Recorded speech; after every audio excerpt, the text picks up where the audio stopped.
Everybody, the last video just stopped, so we are going to pick up with Luke. We're going to begin with chapter 37.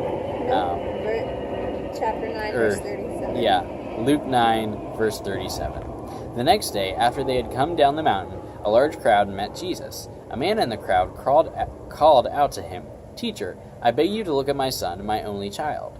An evil spirit keeps seizing him, making him scream. It throws him into convulsions so that he foams at the mouth. It batters him and hardly ever leaves him alone. I begged your disciples to cast out the spirit, but they couldn't do it." Jesus said, "You faithless and corrupt people, how long must I be with you and put up with you?" Then he said to the man, "Bring your son here." As the boy came forward, the demon knocked him to the ground and threw him into a violent convulsion. But Jesus rebuked the evil spirit and healed the boy. Then he gave him back to his father. Awe gripped the people as they saw this majestic display of God's power. While everyone was marveling at everything he was doing, Jesus said to his disciples, "Listen to me and remember what I say. The Son of Man is going to be betrayed into the hands of his enemies." But they didn't know what he meant. Its significance was hidden from them, so they couldn't understand it, and they were afraid to ask him about it.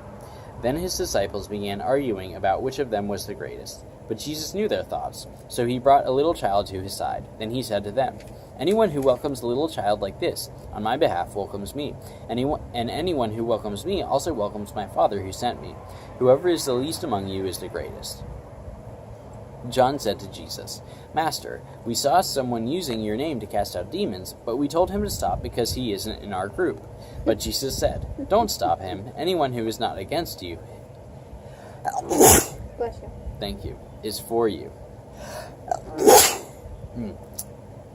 As the time drew near for him to ascend to heaven, Jesus resolutely set out for Jerusalem. He sent messengers ahead to a Samaritan village to prepare for his arrival. But the people of the village did not welcome Jesus because he was on his way to Jerusalem. When James and John saw this, they said to Jesus, "Lord, should we call down fire from heaven to burn them up?" But Jesus turned and rebuked them, so they went on to another village. As they were walking along, someone said to Jesus, "I will follow you wherever you go."